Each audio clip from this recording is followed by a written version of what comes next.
What actually works for women with PCOS.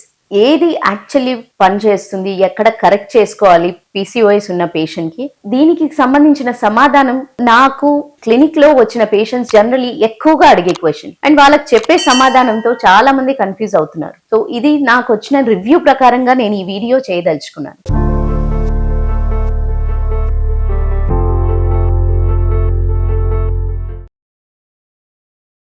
This is doctor శిల్ప. ఇది actually life style based disorder అండి. PCOS అనేది disease definitely కాదు.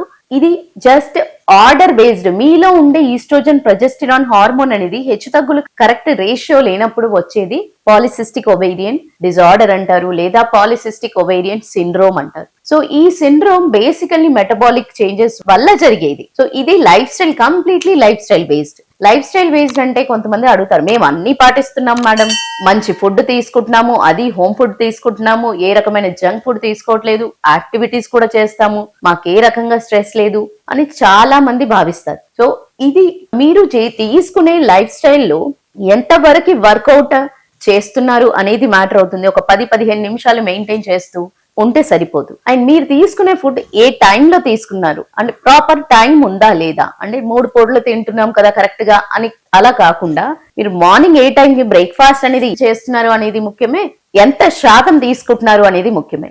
హెల్తీగా diet ఉండి calories ఎక్కువగా తీసుకున్నట్టయితే అది సరిపడా మీ శరీరానికి కావలసిన క్యాలరీస్ మాత్రమే తీసుకోవాలి. అంత శాతం కాకుండా ఎక్కువ శాతంలో మీరెంత హెల్తీ డైట్ తీసుకున్నా అది వర్తించదు, మెటబాలిక్ చేంజెస్ ని మెయింటైన్ చెయ్యదు. అట్ ద సేమ్ టైం మీరు చేసే యాక్టివిటీస్ కూడా ఎంత శాతం వరకు, ఇప్పుడు 15 మినిట్స్ డెఫినెట్లీ ఒక ఉమెన్ కి కానివ్వండి ఒక పర్సన్ కి సరిపోదు.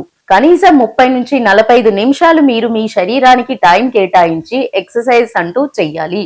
చేస్తూ దానితో పాటు లైఫ్ స్టైల్లో ఇంక్లూడెడ్ ఏంటి, స్ట్రెస్ మేనేజ్మెంట్. స్ట్రెస్ మేనేజ్మెంట్ అనేది కూడా మేము ఏం స్ట్రెస్ తీసుకోవట్లేదు, వర్క్ స్ట్రెస్ తీసుకోవట్లేదు అని కాకుండా ప్రతి మనిషికి మన లైఫ్ స్టైల్లో కొన్ని రకాల స్ట్రెస్ మనకు తెలియకుండానే ఉంటాయి. ఈ స్ట్రెస్ మేనేజ్మెంట్ మీకంటూ కొంచెం యోగా సెషన్ వైజ్ మెడిటేషన్ కనుక ఇంక్లూడ్ చేసినట్టయితే మీ లైఫ్ స్టైల్లో చాలా హెల్ప్ అవుతుంది. దీని వల్ల బ్రెయిన్ రిలాక్సేషన్ మంచిగా వస్తుంది. At the same time sleep cycle, చాలా మంది ఏంది 8 గంటల స్లీప్ ఉంటే, 8 నుంచి 9 గంటల స్లీప్ ఉంటే చాలు సరిపోతుంది, అంతకుమించి ఏ టైంకి మీరు స్లీప్ వెళ్తున్నారు, డైర్నల్ ప్యాటర్న్ ప్రకారం స్లీప్ ఉందా లేదా, ఇది చాలా ఇంపార్టెంట్. చాలా మంది ఏంటి డైర్నల్ ప్యాటర్న్ ఫాలో అవ్వకుండా 8 గంటలు మాత్రమే ఫాలో అవుతున్నారు. అలా కాకుండా మెలటోనిన్ అనే హార్మోన్ చాలా వరకు ఓవరీస్ మీద చాలా ఎఫెక్ట్ చూపిస్తుంది. ఈ మెలటోనిన్ మన డైర్నల్ రిథమ్ ప్రకారం రిలీజ్ అవ్వడం జరుగుతుంది. సో ఈ విషయం కూడా గుర్తుపెట్టుకొని మీరు ప్రాపర్ గా ప్లాన్ చేస్తే డెఫినెట్లీ న్యాచురల్ వేలోనే మీ హార్మోన్స్ అనేది సెటిల్ అవుతాయి.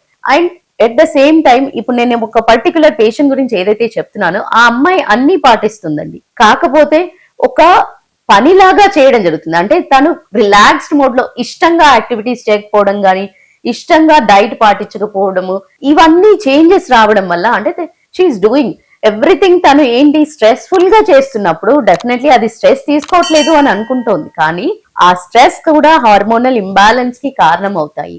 ఈ విషయాన్ని గుర్తుపట్టి ఈ విషయాన్ని మనల్ని మనం అవగాహన చేసుకున్నట్టయితే ఈజీగా ఆన్సర్ దొరుకుతుంది. ఇది ఎస్పెషల్లీ ఎవరైతే వర్కౌట్ చేస్తూ అన్ని పాటిస్తున్నా ఎందుకు అన్న క్వశ్చన్ కి ఆన్సర్ ఈ వీడియో ద్వారా మీకు ఇచ్చాను.